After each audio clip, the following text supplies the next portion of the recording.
ما حكم الشرع بالنسبة للخروج على رئيس الدولة؟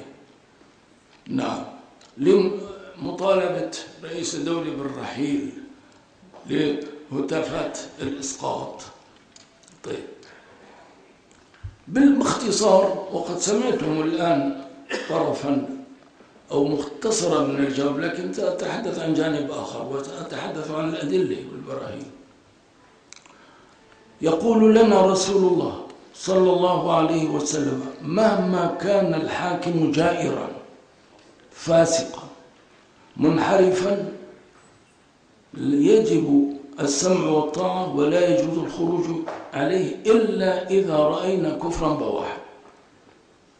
يقول، لاحظوا ما يقول في حديث طويل: سيكون من بعد ولاة قلوبهم قلوب شياطين في جسمان إنس لا يهتدون بهدايتي ولا يستنون بسنتي. فسأله حذيفة بن طيب: ماذا نصنع إذا وجدنا أنفسنا أمام هؤلاء الولاة؟ قال: تسمع وتطيع، وإن ضرب ظهرك وأخذ مالك تسمع وتطيع، إلا أن تروا كفرا بواحا لكم عليه من الله سلطان. هذا كلام رسول الله، وهنالك أحاديث كثيرة من هذا القبيل. طيب، هل هذا الذي قاله رسول الله يعني أن علينا أن نصمت إذا رأينا ولي الأمر ارتكب معصية؟ لا، نأمره بالمعروف وننهاه عن المنكر. لتأمرن بالمعروف ولتنهون عن المنكر، أو ليسلط الله عليكم شراركم فيدعو خياركم فلا يستجاب لهم. هذا كلام رسول الله صلى الله عليه وسلم. نأمره بالطاعة وننهاه عن المعصية، وإذا أمرنا بما لا معصية فيه يجب أن نستجيب. أما إذا أمرنا بمحرم فلا طاعة لمخلوق في معصية الخالق. وهنا أضعكم أمام نموذج عملي تم البارحة يوضح موقف الإسلام وموقفنا الذي ينبغي أن نطأطئ الرأس له.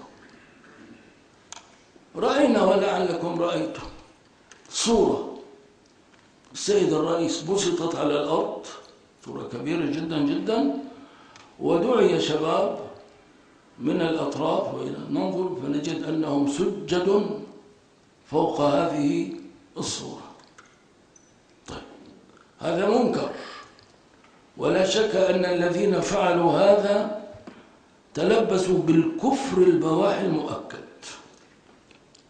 غدوت بمعية السيد الوزير رأسا إلى السيد الرئيس، نعم، وأنا أحمل هذه الصورة.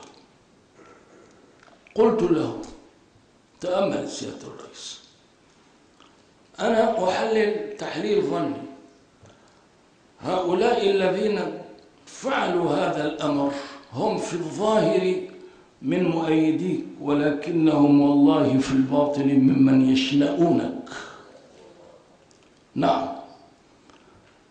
قال: أنا لا أشك في هذا ونظر.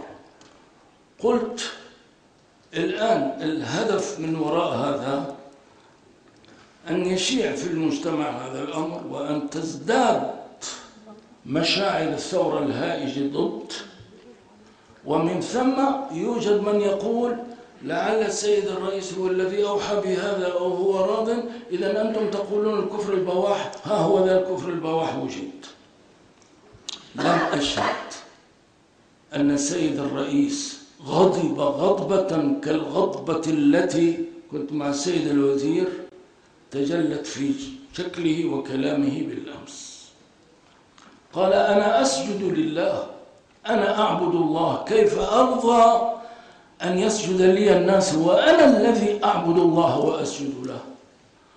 قلت: سيد الرئيس، هذا لا يكفي، لا بد من كلمة يسمعها الشعب من فمك.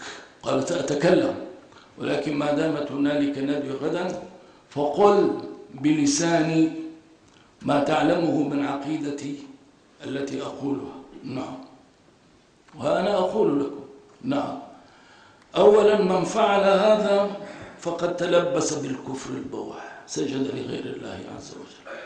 ثانيا الذين دبروا هذا الأمر تظاهروا بعظيم المحبة له، ولكنهم جعلوا من ذلك منزلقا له لتهتاج الأمة أكثر فأكثر.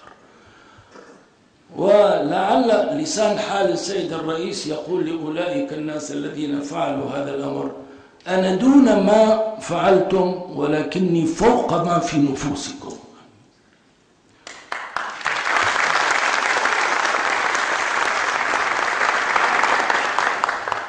إذن لا يقولن قائل ما دام الكفر البواح لم يوجد لا يجوز الخروج عن الحاكم، إذا نسكت عن المنكر. لا، نحن نأمر بالمعروف وننهى عن المنكر. ولم يبت الموضوع.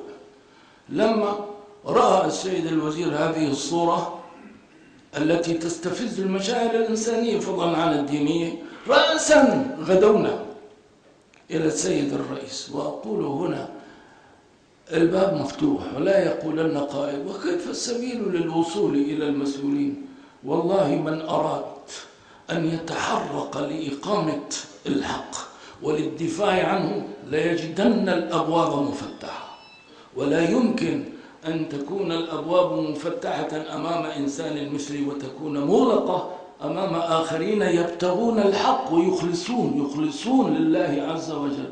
لكن هنالك كما قال السيد الرئيس أناس قسموا أنفسهم بين الدين والدنيا، فآنا نعم يخدمون الدين وآنا آخر يمزجون خدمتهم للدين بكثير أو قليل من الدنيا.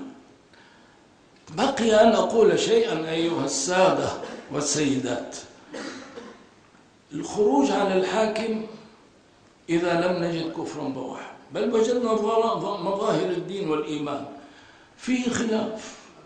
هنالك أناس في بعض الأقنية يخيلون إلينا أن المسألة ذات يعني أبعاد مختلفة وخلاف. لا والله ليست مسألة خلافية، أجمعت الأمة على هذا. وأنا أنقل لكم كلام إمام من أئمة كثيرين ينقلون الإجماع.